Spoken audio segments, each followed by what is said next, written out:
Hi guys, எல்லோரும் எப்படி இருக்கீங்க? நான் வந்து நல்லா இருக்கேன். இப்போ வந்துட்டு எனக்கு எக்ஸாம் நடந்துட்டுருக்குது, ஃபஸ்ட் இயரில் நடந்துட்டுருக்குது. நான் வந்து பிகாம் பண்ணிகிட்ருக்கேன். பிகாமில் யூஜி பண்ணிகிட்ருக்கேன். ஃபஸ்ட்டு வந்து டிகிரி பண்ணிகிட்டு இருந்தேன், அதுக்கப்புறம் தான் மேரேஜ் பண்ணேன். அது வந்து கம்ப்ளீட் பண்ணல, டிஸ்கன்டினியூ பண்ணிட்டேன். அப்போது ஓகே, இப்போ நம்ம வந்துட்டு பாப்பாவும் இருக்கான். நம்ம இப்போ டிகிரி இல்லைன்னா எங்கேயுமே ஒர்க் கிடைக்கல, அந்த ஒரு சுச்சுவேஷனால் இப்போ மறுபடியும் யூஜி பண்ணிகிட்ருக்கேன். இது வந்து நான் சொந்தமாக என்னோடய சேலரியில் நான் வந்துட்டு மற்றவங்களை டிபெண்ட் பண்ணாமல் நானே படிக்கிறேன். இப்போ நிறைய லேடிஸ் வந்து நிறைய பொண்ணுங்க வந்துட்டு எனக்கு காலேஜில் போய் படிக்க முடியலக்கா, இல்லை நான் வந்து ஒரு ஒர்க் பண்ணிகிட்ருக்கேன், நான் வந்து ஹவுஸ் ஒய்ஃபாக இருக்கேன், எனக்கு பாப்பா இருக்கா, அந்த மாதிரி இருக்கிறவங்களாம் வந்துட்டு நம்ம டிஸ்டன்ஸ் எஜுகேஷன் போட்டுக்கலாம். பாரதிய யூனிவர்சிட்டி, அப்புறம் மணிப்பால் யூனிவர்சிட்டி, அந்த மாதிரி நிறைய யூனிவர்சிட்டிஸ் இருக்கேன்.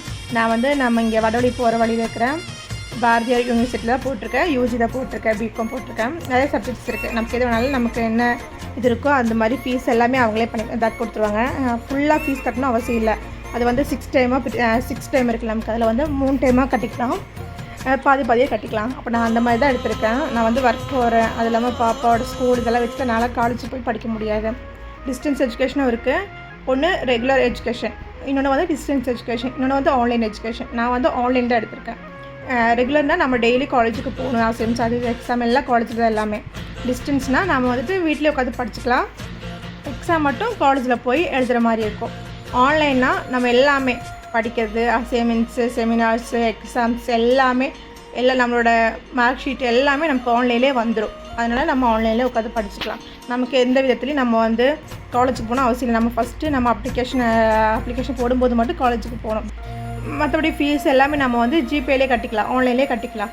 நம்ம கட்டுறதெல்லாம் நமக்கு கூகுள்லேயே மென்ஷன் ஆகும். அது வந்து இன்னொரு நாள் வந்து நான் அது டீட்டெயில்ஸாக எப்படி ஆன்லைனில் டிகிரி போடுறது, எப்படி வந்து ஃபீஸ் கட்டுறது, எப்படி நமக்கு ஐடி ஏபிசிடி ஐடி கிடைக்கும், அந்த ஐடி எப்படி நமக்கு அந்த நம்ம ஐடி கார்டு மாதிரி இருக்குல்ல, அந்த ஐடி கார்டெல்லாம் கிடைக்கும்.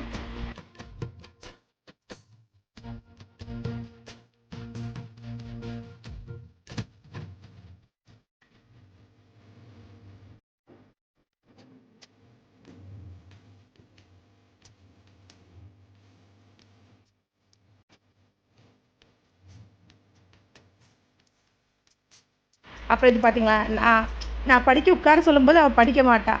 இதே நாம் ஒரு விஷயம் பண்ணும்போது அவளுக்கு அது பண்ணணும்னு தோணும். அப்போ நான் வந்துட்டு நான் படிச்சுட்ருக்கேன் காலையில். இது வந்து சாட்டர்டே நினைக்கிறேன், சாட்டர்டே தான். இப்போ நான் வந்து படிச்சுட்டு எனக்கு வந்துட்டு 10:30க்கு மேலே எக்ஸாம். அப்போ நான் வந்து படிச்சுட்ருக்கேன். அப்போ அவளும் வந்து ஆட்டோமேட்டிக்காக உட்காந்து படிக்கிறான். நான் என்னமோ பண்ணிட்டு இருக்க சொன்னால் நான் படிச்சுட்ருக்கேன் நான் சொல்கிறேன். அப்போ நாம் என்ன பண்ணுறோமோ அதே மாதிரி தான் நம்ம குழந்தையும் பண்ணுவாங்கன்னு எனக்கு இப்போ தான் எனக்கு தெரியும் ஆல்ரெடி. இருந்தாலும் நாம் அதில் ஒரு மோட்டிவேஷன் ஆயிருக்கும்னு நான் நினைக்கிறேன். ஓகே சொல்லி நானும் உட்காந்து படிச்சுட்டேன், அவளும் உட்காந்து படிச்சுட்டு இருந்தா.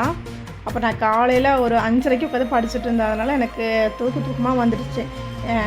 படிக்கல, சும்மா அது வந்து ரீட் பண்ணி விட்டேன். என்ன கொஸ்டின்ஸ் இருக்குன்னாச்சும் எனக்கு தெரியணும் இல்லை, அதனால் ரீட் பண்ணி விட்டேன் எல்லாத்தையும் வந்துட்டேன்.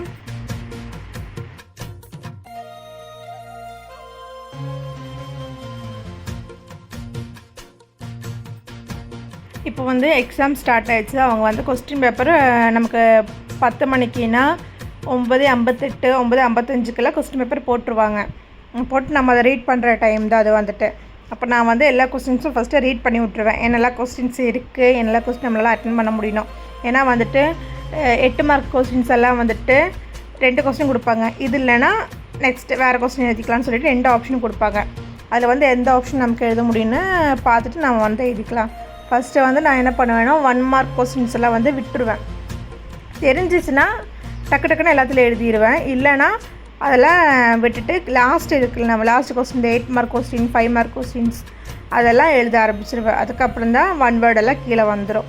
அப்படி எழுத நமக்கு டைம் கிடைக்கும். இல்லைனா வந்துட்டு 1 மார்க் கொஸ்டின் 5 மார்க் கொஸ்டின்ஸ் எல்லாம் எழுதுனா 1 மார்க் கொஸ்டின் எல்லாம் டக்குன்னு முடிச்சிடும். அது வந்துட்டு இதுதான் சூஸ் பண்ணுறது. அதுலேருந்து 5 மார்க் கொஸ்டின்ஸ் தான் நான் வந்துட்டு என்ன பண்ணுவேன், 5 மார்க் கொஸ்டினுக்கு வந்து 1 2 3 4 பேப்பர் எழுதிட்டு இருப்பேன். ஆனால் 8 மார்க் கொஸ்டின் வந்துச்சுன்னா ஒரு 2 பேப்பர் கூட எழுத எனக்கு டைம் கிடைக்காது. அதனால் ஃபஸ்ட்டு 8 மார்க் கொஸ்டின் ஸ்டார்ட் பண்ணதுக்கப்புறம் தான் மற்ற கொஸ்டின்ஸ் எல்லாம் கீழே எழுத ஆரம்பிச்சிடுவேன்.